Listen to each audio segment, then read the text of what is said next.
Desember tahun 1980, lahirlah anak ketiga, seorang lelaki yang diberi nama Oritian. Setelah kelahiran anak lelakinya itu, ibunya Oritian kembali melahirkan dua anak perempuan. Jadi, Tian adalah satu-satunya anak lelaki dalam keluarga Pak Hamid dan Ibu Sutiah. Endang, Sari, Murni, dan Ayu adalah keempat saudari Tian. Dan sebagai anak lelaki satu-satunya, Tian sangat disayang oleh kedua orang tua dan saudari-saudarinya itu. Tian lahir normal dan menjalani hidupnya seperti anak-anak pada umumnya. Dia tidak merasakan adanya keanehan apapun, hingga pada suatu hari, atau tepatnya saat Tian sudah kelas 5 sekolah dasar. Selepas Isya, Tian, Bu Sutiah, dan ketiga saudaranya menonton televisi. Saat itu, layarnya masih berwarna hitam putih. Tian fokus menonton, sedangkan ibu dan saudarinya tengah asik mengobrolkan kejadian yang mereka lalui hari ini. "Mbak Endang dan Bapak kemana ya, Bu?" tanya Murni. "Mungkin lagi diinterogasi sama Bapak karena main cinta-cintaan," sela Tian tanpa memandang. Dia masih fokus menonton.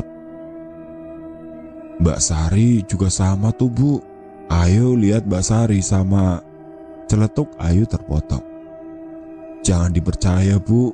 Sari hanya jalan sama Budi," jelas Sari mendekap mulut adik bungsunya. Tidak sadar menjelaskan yang tidak seharusnya dijelaskan. "Sari," geram Bu Sutiah. "Awas, ombak datang, kapal bergoyang," canda Tian. "Is, Tian," celetuk Bu Sutiah. "Us, jangan sampai bapakmu dengar. Nanti nasibmu sama dengan mbakmu," lanjut Bu Sutiah yang tidak marah dan malah tertawa. Mereka pun tertawa, bercanda ria sambil mengobrol di tengah acara komersial. Tian sesekali ikut tertawa, tapi matanya masih fokus menatap layar televisi. Tian duduk di paling belakang, pojok sebelah kiri. Dia membuang pandangannya dari layar televisi dan ikut larut ke dalam obrolan. Tian iseng, dia sering menempali percakapan mbaknya ataupun adiknya, dan hanya unsur canda semata, dan ibu serta saudarinya tidak mempermasalahkan hal itu. Mereka tertawa dan senang bisa ngumpul bersama. Tetapi ada hal lain yang tiba-tiba mengganggu Tian di momen kebersamaannya. Tian merasa ada sesuatu membuatnya kembali menatap layar televisi. Layarnya langsung aneh. Saluran yang ditampilkan tidak jelas. Hanya terdengar suara gemersak dan tampilan layar yang bergoyang. Namun tiba-tiba menjadi sunyi dan senyap. Hening, tidak ada suara apapun yang tertangkap di pendengarannya. Tian bingung. Matanya melihat ke arah mulut mereka yang masih berucap disertai tawa. Tian merasa ada sesuatu yang janggal. Dia tidak bisa berbuat apapun. Tian ketakutan. Dia menekuk kedua kakinya, memeluk kedua lutut. Ekor matanya menyapu segala penjuru arah. Tanpa berkata, Tian memilih diam. "Apa yang terjadi? Kenapa ini? Kenapa telingaku tidak bisa mendengar?" gumamnya dalam batin. Tian kaget. Keringat mulai mengalir dari kening. Ekor matanya menangkap sesosok bayangan putih setinggi setengah meter terbungkus kain. Sosok pocong setinggi anak kecil memandang Tian dari kejauhan. Pocong kecil itu mengambang mendekat dan semakin dekat. Tian merasa begitu takut, tapi mulutnya enggan berucap. Jangankan untuk berucap, mendengar saja dia tidak mampu. Seakan tuli untuk sesaat. Sosok pocong kecil yang tadinya jauh, kini sudah dekat, hanya berkisar 1 meter.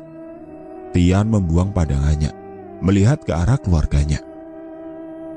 "Aneh, ada apa? Kenapa semuanya hanya diam?" gumamnya. Melihat keluarganya, tidak bergerak sedikit pun, seperti patung es yang membeku. Ada yang sedang membuka mulut, tertawa, menggerakkan tangan, dan sebagainya. tetapi tidak ada yang bergerak seperinci pun. Hawa dingin mulai menyeruak, membuat Tian mendekap erat kedua lututnya. Ia menggigil kedinginan, hanya tahu bahwa yang bisa bergerak dirinya dan sosok pocong kecil. Membuatnya penasaran dan ingin kembali melirik ke arah pocong kecil itu. Tian menggerakkan kepalanya secara perlahan. Kini jarak antara Tian dan pocong kecil hanya setengah meteran. Dan tiba-tiba, wush, sosok itu melayang, menabrak dan menembus tubuh Tian. Dingin, rasanya begitu dingin. Berasa ada sebongkah es yang tertanam di dalam dada. Ah! Tian ingin berteriak, namun tidak mampu. Masih memilih diam, memeluk lutut dengan sangat erat dan sangat begitu erat. Namun tiba-tiba, iya bu, perakiraan cuaca hari ini. Krik, krik, krik. Suara kendaraan lewat, tiba-tiba kembali normal, seperti sedia kala. Suara-suara itu kembali terdengar, namun Tian masih terdiam di pojok ruangan, masih memeluk kedua lututnya karena menggigil kedinginan. Tian tidak mengerti dengan apa yang barusan terjadi, dan sampai detik ini pun ia tidak pernah menceritakan hal ini pada keluarganya. Setelah mengalami hal tersebut, Tian kerap mendapatkan sedikit gangguan, walau tidak sebegitu parah seperti waktu ketemu dengan pocong kecil. Hingga Tian beranjak dewasa dan sudah mempelajari hal gaib dari seorang teman. Ia sudah mampu melihat dan berinteraksi dengan mereka. Tetapi ada suatu kejadian yang tidak terlupakan. Kejadian apa itu? Selepas maghrib, Anton menemui Tian di teras musola. Tian sendiri sedang asik mengobrol sama temannya dan sempat terkejut dengan kehadiran Anton. Berasa ada yang aneh karena sosok si Anton orangnya penyendiri, tidak pandai berbaur dengan yang lain. Orang tuanya menjaga Anton dengan sangat ketat, membuatnya hanya hidup di sekitaran rumah dan musola saja. Tanpa basa-basi, Anton mengutarakan maksud dan tujuannya. Tian, kamu bisa lihat setan? Aku mau dong, ingin bisa lihat juga. Aku gak bisa lihat begituan, jawab Tian. Alah, aku tahu kamu bisa, ajalin caranya, pintanya dengan ucapan cadel. Karena merasa risih dan terus dipaksa, Tian pun mengabulkan keinginannya. Ya sudah, puasalah selama 3 hari. Habis itu bisa melihat, tanya Anton ragu. Belum tentu, jawab Tian enteng. Yang gak pakai puasa ada, Anton menawar.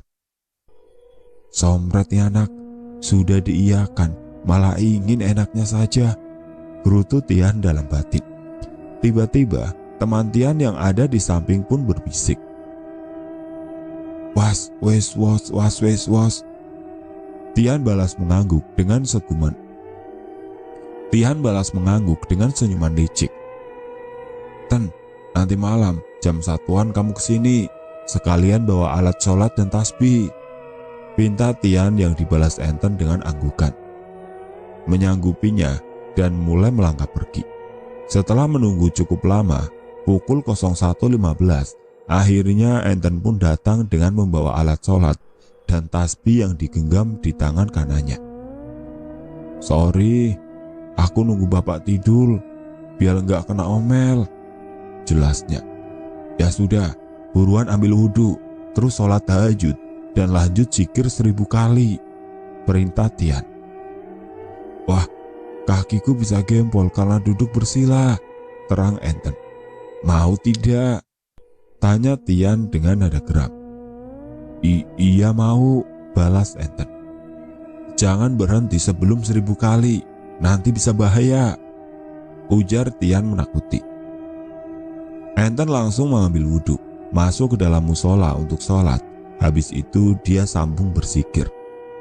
Sedangkan Tian dan Hendra temannya masih duduk santai di teras musola sambil mengobrol. Selang 10 menit, Anton berlari kecil keluar dari dalam musola. Dia mendekati Tian dan Hendra untuk memberitahukan apa yang ia rasakan. "Kalian dengar suara cewek nangis?" "Gak dengar suara apa-apa," balas Tian dan Hendra. "Dibilang jangan berhenti kalau belum 1000 kali, malah keluar," ketus Tian. "Sikilku gak berhenti kok," jelas Enten mengangkat tangan kanannya yang masih memutar tasbih. "Sudah sana, lanjutkan lagi," perintah Tian. Enten kembali masuk, duduk di dalam musola seorang diri. Tangannya terus memutar tasbih dan hatinya masih terus berzikir. Tetapi kepalanya tidak henti melihat sekitar. Enten ketakutan. "Dra, panggilkan penunggu Blik Kidul," bisik Tian pada Hendra. "Siap, aku panggil dulu," sahut Hendra mengiyakan. Lalu memejamkan kedua matanya, memanggil penunggu Blik Kidul. Belik atau kolam penampungan air umum. Kidul berarti selatan, karena letaknya berada di ujung selatan kampung. Kurang lebih 5 menitan, Enten keluar lagi untuk menemui Tian dan Hendra. Dia lari sambil matanya terus mencari, lalu membuka mulut dan menceritakan kejanggalan yang ia alami. Anak-anak kecil tadi pada kemana ya?" tanya Enten. "Gak ada siapa-siapa," jawab Tian dan Hendra. "Olang tadi aku lihat banyak anak kecil kok, ada 20-an, kepalanya gundul, tidak memakai pakaian, lari-larian di dalam musola sambil tertawa cekikikan," jelas Enten. "Kamu lihat?" tanya Tian mengernyitkan dahi. "Enggak sih, cuma dengar tapi jelas banget," balas Enten. "Ya sudah, masuk lagi sana," pinta Tian. "Enggak serem," ucap Enten mengelus tengkuknya. Begitu ketakutan. "Lah, kan belum lihat," tanya Tian. "Gak jadi, terima kasih," jawab Enten berlari pulang, meninggalkan Tian dan Hendra yang masih duduk di teras musola. "Sial, padahal belum dipanggil yang serem, tapi sudah kabur," gerutu Hendra. "Iya Hendra, padahal aku ingin lihat dia kencing di celana," balas Tian dibarengi tertawa.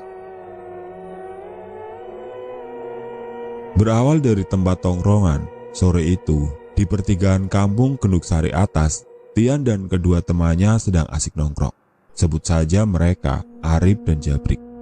Menghabiskan waktu sambil bermain gitar, bernyanyi ria bersama. Saat itu, kedua temannya menghadap ke arah timur, sedangkan Tian menghadap arah utara, ke arah tanjakan yang menuju lapangan tenis, atau jalan Tambora yang dihuni oleh orang-orang kaya. Sangat kontras dengan kampungnya yang persis di bagian belakangnya. Saat tengah asik bernyanyi sambil tertawa, matanya menangkap sesosok perempuan dengan gaun noni Belanda di ujung tanjakan. Dia pikir sosok itu salah satu penghuni jalan Tambora. Sambil terus menyanyi, Tian masih memandangi sosok wanita tersebut. Sosok itu hanya berdiri mematung, namun tidak tahu melihat ke arah mana. Lalu beberapa menit kemudian, sosok itu mulai berjalan, menuruni tanjakan. Tian masih penasaran. Tanpa mengalihkan pandangan, sosok itu turun dan semakin turun. Tetapi ada yang aneh. Sosok itu berjalan turun, namun tingginya masih sama dari awal sebelum menuruni tanjakan. Gaun bagian bawah yang menyentuh tanah seakan memanjang. Tian bingung, menatapnya penuh tanda tanya. Sosok itu berhenti, tepat di jalan yang datar. Tepatnya di dekat tiang listrik yang tingginya sekitar 10 meter. Namun tiang listrik yang tinggi itu hanya sepinggangnya sosok wanita noni Belanda.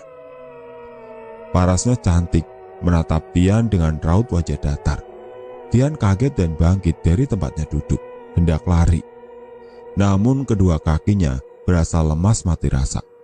Karena hal itu, Tian hanya pindah posisi duduknya saja dan memalingkan pandangannya ke arah timur. Ia penasaran, kembali melirik ke arah sosok itu dan ternyata masih terus menatap. Tian kembali membuang pandangannya, seakan tak tahu akan adanya sosok tersebut dan kejadian itu. Berselang sampai subuh, sosok itu masih tetap di tempat tersebut, terdiam tanpa bergerak sedikit pun. Sekitar pukul 22 selepas dari pertemuan anggota Banser, Tian dan temannya duduk di teras masjid yang ada di belakang Taman Budaya Raden Saleh. 15 menit berlalu dan sedang asik berbincang. Tian mendengar suara gaduh, disusul tangisan seorang anak dari dalam masjid yang gelap. Karena sudah mematikan penerangan di bagian dalam, Tian melirik ke arah temannya dan dirasa seperti biasa saja, seakan temannya tidak mendengar apa yang ia dengar. Selang 5 menit kemudian, suara itu semakin gaduh, disusul erangan anak kecil kesakitan. Begitu jelas terdengar, dan sedetik kemudian, tangisan bocah itu terdengar jelas ada di belakangnya. Tian refleks melihat ke sumber suara yang ada di belakangnya. Ternyata ada sosok genderuwo kecil berjongkok tertunduk, menyembunyikan wajahnya di antara dua kaki. Badannya berbulu seperti genderuwo pada umumnya. Bulunya hitam legam, namun kaku seperti sapu ijuk, setebal lidi. Walaupun kecil, tetapi tubuhnya setinggi orang dewasa. Jika ukuran dari usia manusia, mungkin berkisar 9 atau 10 tahunan. Anak genderuwo itu terus menangis sambil menarik lengan baju Tian. Ia menunjuk ke arah bagian dalam masjid sambil berujar, "Bapak, Bapak." Tian melepas astralnya dan bangkit. Sedangkan tubuh kasarnya masih tetap di tempat, duduk dan mengobrol dengan temannya. Lalu ia mengikuti ajakan anak genderuwo itu dan masuk ke dalam masjid, atau lebih tepatnya menembus pintu masjid. Ruangan masjid yang gelap itu mendadak menjadi terang benderang. Ia melihat di bagian tengah masjid ada si bapak genderuwo terbaring. Panjang tubuhnya sekitar 3 atau 4 meter, melayang setengah meter dari atas lantai. Si bapak genderuwo menggeram, menahan sakit, tubuhnya kejang, mata melotot dan sesekali terhempas ke atas. Tian menahan tubuh si bapak genderuwo dengan bagian tangan atas atau bagian punggung dari tangannya. Tian menekan ke bawah, lalu mendekati telinga si bapak genderuwo yang daun telinganya lebih besar dari wajah Tian. Tian melantunkan 2 kalimat syahadat. Asyhadu alla ilaha illallah wa asyhadu anna Muhammadar Rasulullah. Berharap belum terlambat, walau mungkin hanya bisa menirukan apa yang Tian ucapkan dalam hatinya. Syahadat dibaca 3 kali dan terlihat si bapak genderuwo mulai tenang. Tangisan si anak genderuwo pun mereda kala melihat bapaknya sudah tenang. Namun ternyata si bapak genderuwo mengikuti bacaan syahadat Tian yang keempat kalinya. Asyhadu an la ilaha illallah wa asyhadu anna Muhammadar Rasulullah. Sedikit terbata dengan nada menggema. Selepas menirukan bacaan syahadat yang keempat kalinya itu, si bapak genderuwo menghembuskan nafas terakhir. Hening, keadaan menjadi begitu hening. Tubuh besar si bapak genderuwo yang berada di hadapan Tian tiba-tiba berubah menjadi kepulan asap tipis. Melihat bapaknya telah tiada, si anak kembali meraung. Ia menangis begitu hebat dan Tian mencoba untuk menenangkannya. "Kamu yang tabah ya, aku mau pamit," ucap Tian. "Tidak boleh, aku ikut," balas anak genderuwo. "Maaf, tidak bisa," balas Tian. "Atau kau belajar agama ke Arab, ke Qorin Rasul, lalu setelahnya bisa kembali untuk menjaga masjid ini," lanjutnya menyarankan. Si anak genderuwo mengangguk, mengusap air matanya untuk yang terakhir. Setelahnya, dia melesat ke arah barat dengan begitu cepat. Lalu, Tian pun kembali dan masuk ke dalam raganya. Didapatinya temannya ini masih terus berbicara. Tian menatap bingung dengan sedikit senyuman sambil menggaruk belakang kepala karena tidak tahu apa yang temannya ucapkan saat ia meninggalkan tubuhnya. Singkat cerita, Tian remaja mempunyai pacar, namun terpisah jarak dan waktu, alias cinta jarak jauh. Ceweknya berasal dari Bandung. Sebut saja namanya Elis. Elis seorang anak yatim piatu. Tinggal dengan kedua keponakannya yang masih kecil. Namanya Lucy berusia 10 tahun, sedangkan satunya namanya Galang, balita 2 tahun. Di suatu hari, Tian dan Elis sedang asik mengirim pesan singkat, sayang-sayangan lewat teks. Keduanya menghabiskan waktu dari siang sampai hampir maghrib. Namun sesekali terputus dikala adzan berkumandang dan keduanya menunaikan kewajiban. Tetapi sempat terputus karena sebelum sholat maghrib, Tian menunggu balasan pesan dari Elis yang tidak kunjung datang. Mungkin sedang sibuk, pikir Tian. Azan maghrib berkumandang. Tian membisukan nada di ponsel dan meletakkan di atas meja belajar. Ia keluar kamar untuk mengambil wudhu, lalu segera kembali untuk menunaikan sholat maghrib. Selepas sholat maghrib, Tian mengambil ponselnya kembali dan melihat ada pesan masuk dari Elis. "Mas, tingkah Lucy mendadak aneh." "Aneh bagaimana, Dek?" Tian membalas pesan. "Sewaktu kita sibuk berkirim pesan, Lucy lewat sambil berujar, 'Cie yang sedang berpacaran dengan Om Tian.' Lalu setelahnya tertawa. Aku kira sedang mengejek, namun tertawanya tidak kunjung berhenti," balas Elis melalui pesan singkatnya. "Coba Dek, cek terlebih dahulu," balas Tian memerintahnya untuk membuka mata batin karena Elis indigo. Kemampuannya tergolong jauh di atas Tian. "Sepertinya bukan Lucy, tapi penunggu pohon palem belakang dekat kolam renang," balas Elis. "Adik jaga raganya, biar Mas cek dari sini," balas Tian lagi, mengakhiri pesan singkat dan langsung meluncur ke tempat dengan astralnya. Dari Semarang ke Bandung, kalau lari kapan sampainya? Namun untuk tubuh astral, sejauh apapun bisa sampai, selama tidak ada pagar menghalang. Setelah tahu penyebabnya, Tian kembali dan mengambil ponselnya, lalu segera mengirimi pesan. "Dek, tolong pegang bagian punggung sebelah kiri," sambil ucapkan kata, "Dapat salam dari Ori Tian." Setelah Elis melakukan apa yang diperintahkan Tian, selang beberapa menit kemudian, punggungnya berasa panas. Perutnya mual sampai muntah angin. Muntah tidak mengeluarkan apapun. Lepas itu, Tian merasakan badannya sakit-sakit, seakan dipukul sama orang banyak. Tian berguling kesakitan di dalam kamar. Ia terus menahan sakitnya sampai setengah jam lamanya.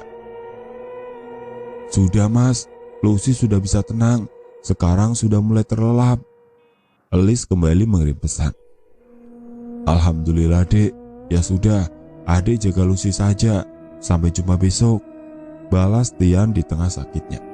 Tanpa sepengetahuan Elis, rasa sakit itu menghujam tubuhnya, membuat Tian tidak bisa terlelap.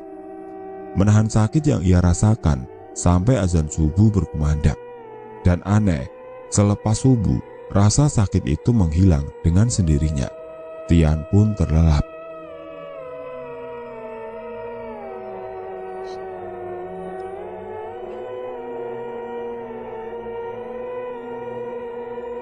Dan sekian untuk cerita kali ini. Bagaimana menurut kalian tentang kisah ini? Tulis komentar kalian di kolom komentar. Dan bagi teman-teman yang baru bergabung, jangan lupa untuk like, komen. Wassalamualaikum warahmatullahi wabarakatuh.